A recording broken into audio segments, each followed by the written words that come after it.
Did the end times begin today on Rosh Hashanah? A lot of people seem to think it did. And does it have something to do with the appointed times of the end? Have the appointed times of the Messiah's return begun? The appointed time of the Messiah's return, the most anticipated and feared day in human history, anticipated by those who love the Messiah and feared by those who don't. How close are we? This video was released on Rosh Hashanah, or Rosh Hashanah, or Yom Teruah, depending on how you term it. One of God's appointed times in the Hebrew Moedim. The day associated with the resurrection by some, with the rapture by others, and with the beginning of the 70th week of Daniel, or the tribulation period. How can these ancient Hebrew holidays still matter? And what does the Bible say about them? How are they linked to the end times? That's what we're talking about today, and we're starting right now. Before we answer those questions, we have to understand the Moedim, or as English speakers call them, the feasts of the Lord. But I'm sure there are many listening who want to know right away, is this the first day of the 70th week of Daniel? It is a Rosh Hashanah after all. And when do the resurrection and rapture take place? I know those are the two overriding questions that you have, so let me give you the short answers. Yes, this could be the first day of the 70th week. It's possible. And the answer to that second question is that no man knows the day or hour. But we're going to address both of these questions in more detail later in the video. So right now, back to the Moedim. In Leviticus, God prescribed the appointed times, or Moedim.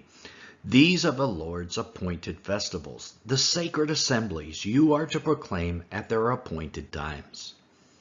There is so much in this passage, we need to take it apart piece by piece to understand it. First, these are the Lord's appointed times. They are the appointed feasts of Yahweh, or Yehovah, however you choose to pronounce the name Hashem. These aren't man's holidays, they are the Lord's. Today happens to be Labor Day in the USA, definitely a man-made holiday that in our culture is overshadowing the more important festival of Yom Teruah. And in Hebrew culture, the festival of Rosh Hashanah, or New Year's, is also overshadowing the festival of Yom Teruah, but more on that later. We see from this passage there to be holy or sacred assemblies as well. God is summoning his people on these days for his purposes, which are set aside or holy. And these festivals are to be proclaimed. So questions you might be asking yourself right now are, hey, are true believers still to be keeping the ancient Moedim? And if so, who are we to assemble with? And how are we to proclaim them? Food for thought that we're going to get into in a bit. And finally, we are to keep these festivals at the appointed time, a special time that God prescribed each year. And year after year is a cycle of these festivals. So the question is why? Why keep these festivals year after year after year? The Passover, for instance, which is one of the Moedim, has been kept for over 3,000 years. Why is God doing it this way?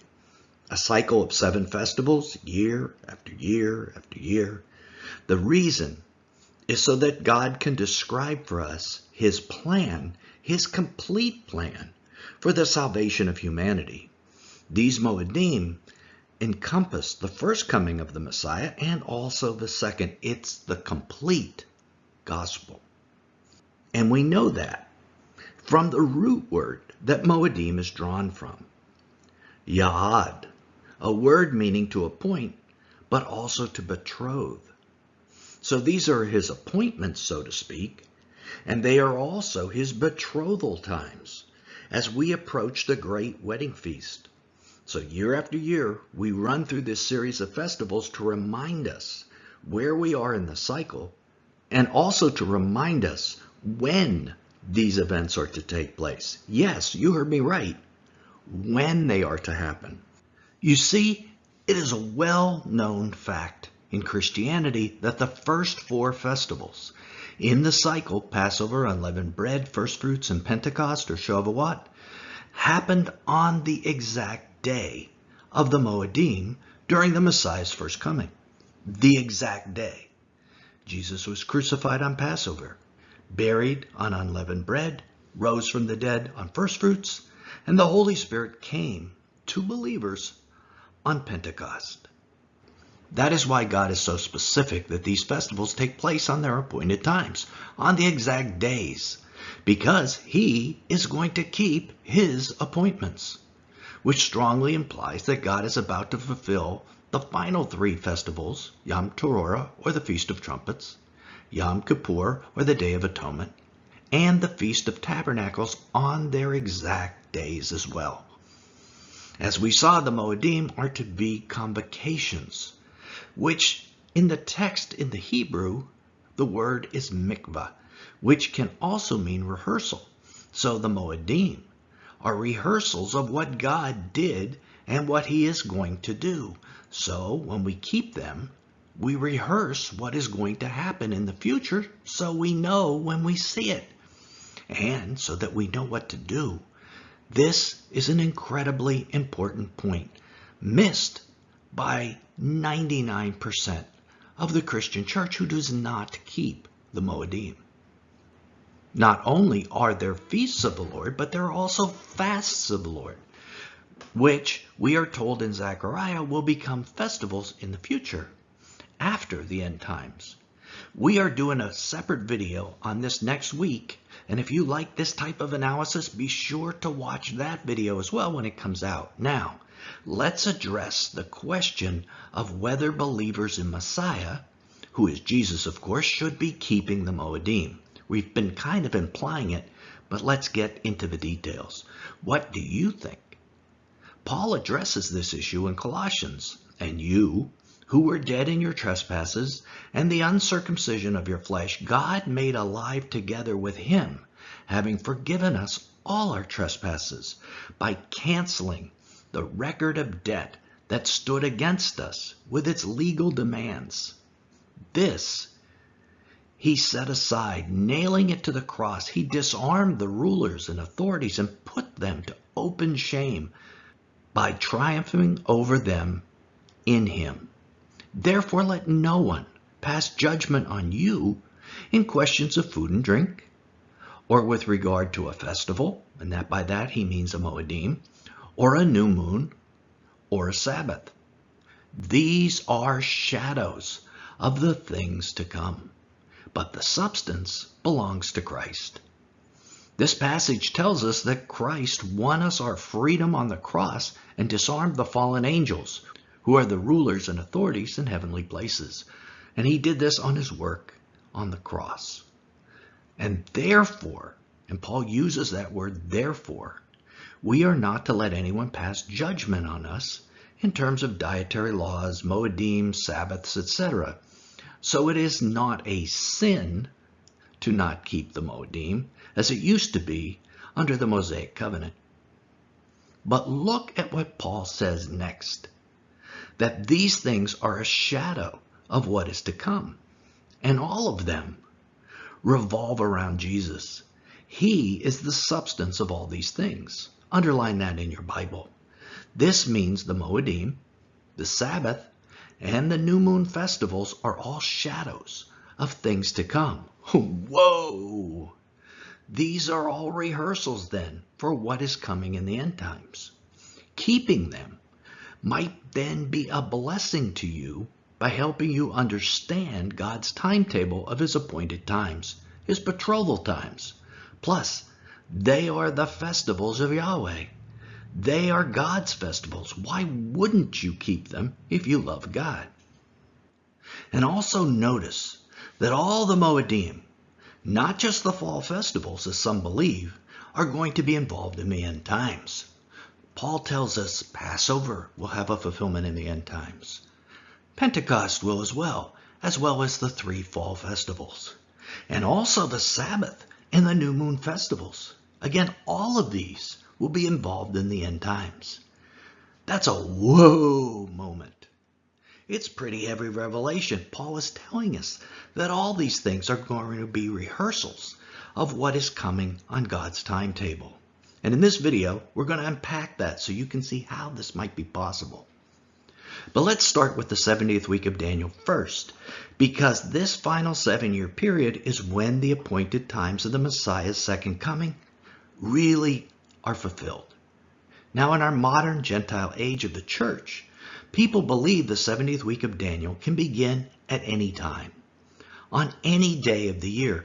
I see all sorts of calculations involving 1,260 days, 1,290 days, but sometimes they start in October, November, December. I mean, there's all sorts of theories. But that is absolutely untrue. 70th week cannot biblically start at those times. You see, it is the 70th week of Daniel, a week of years. In Hebrew, these were called Shabuim.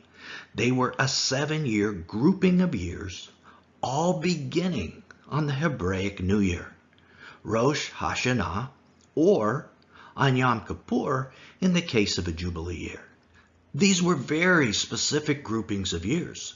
For the first 6 years of a Shabuim, or week of years, Hebrews could till and harvest crops, but in the 7th year, the Shemitah year, all agricultural work was prohibited. It was a year to let the land lay fallow. In this way, the Shabuim, or week of years, mimics a week of days, 6 days of work and then a Sabbath rest. The Shabuim are called sabbatical cycles of years for this very reason, 6 years of work and then a Sabbath year of rest. And all this begins on Rosh Hashanah, which is the day this video is coming out. As we said, we're releasing this video on a Rosh Hashanah, the head of the year in Hebrew. And thus, the 70th week of Daniel could have begun today, in 2021. Now, the year 2028, 7 years later, is by some considered the best guess for a possible return of Jesus on his white horse and the end of the 70th week. Now, we do not date set like that on this channel. But we want you to know that there are many Christians thinking this exact way. On this channel, we believe we are close to the 70th week beginning, very close.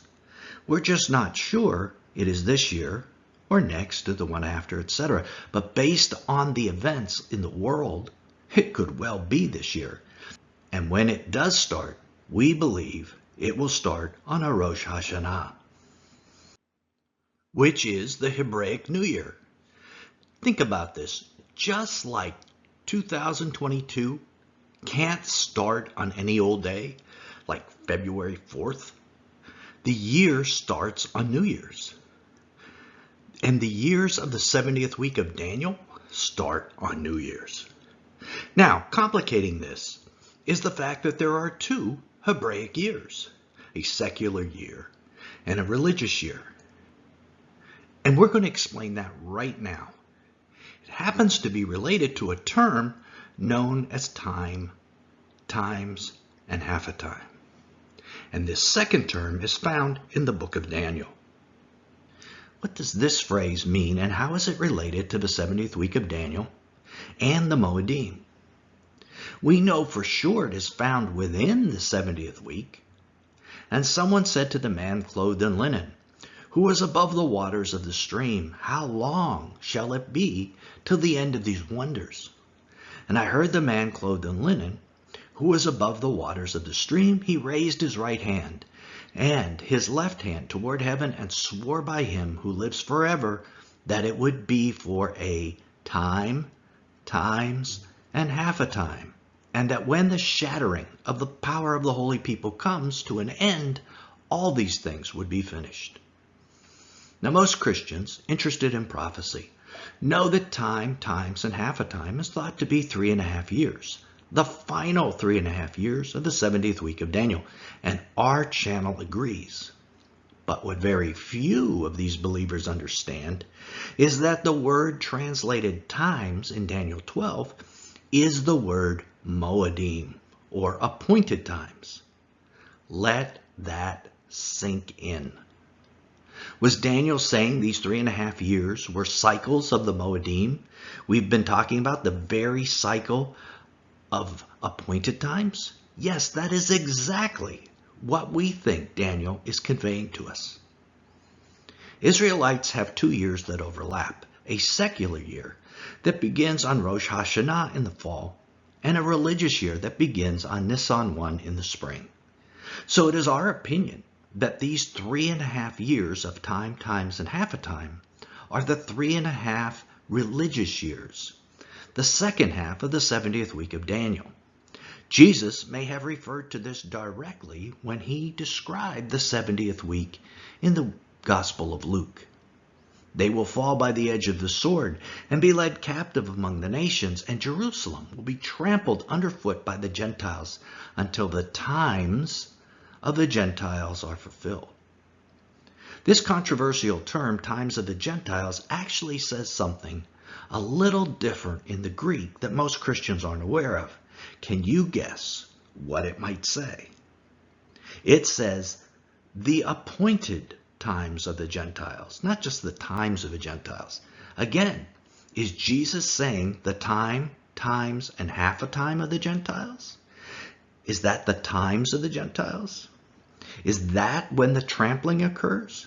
In Revelation 11:2, we learn this trampling occurs for 42 months, or in other words, 3.5 years. So that is exactly what Jesus was saying. Jerusalem will be trampled by the Gentiles for time, times, and half a time. 3.5 religious years. If this is correct, then this period, time, times, and half a time, contains 28 of these Moedim, or Feasts of the Lord. And they are divided into 3 separate groupings: 1 time, 2 times, and then a half a time. This cannot be an accident. Not by any means. God didn't say 3.5 years in this way just to be poetic. He is conveying information to us in this grouping. Something happens during the first time, then something different in the 2 times that follow it, and then a third time, a final time that is half a time. Let's try to figure this out. We know from Daniel 9 that this period begins at the midpoint of Daniel's 70th week. And he shall make a strong covenant with the many for 1 week, and for half of the week he shall put an end to sacrifice and offering, and on the wing of abomination shall come one who makes desolate, until the decreed end is poured out on the desolator. The week of years begins on Rosh Hashanah, and 3.5 years later, at the midpoint of the period, time, times, and half a time begins, with the religious year beginning on Nisan 1. This is about the time that the twice daily sacrifices, or tamid in the Hebrew, will be ended by the forces of the Antichrist, as we learn in Daniel 11:31. Will this happen exactly on a Nisan 1? Well, I don't think so. I don't think we can say that with certainty, but it should be about that time. Then, shortly after that, an event known as the Abomination of Desolation takes place, when the man of sin, the Antichrist, sits on the holy place of God and declares himself God. We know from Jesus in Matthew 24:21 that the Great Tribulation begins with this event. So it is in that context that time, times, and half a time begin. So what is that first time? The first year of the cycle of Moedim. If we examine time, times, and half a time in the book of Revelation, this is what we read about it. It gives us some more information. But the woman was given 2 wings of the great eagle so that she might fly from the serpent into the wilderness, to the place where she is to be nourished for a time, and times, and half a time. There's the phrase again.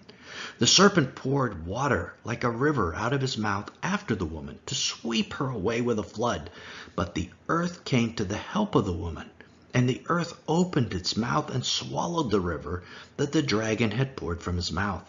Then the dragon became furious with the woman and went off to make war with the rest of her offspring. on those who keep the commandments of God and hold to the testimony of Jesus.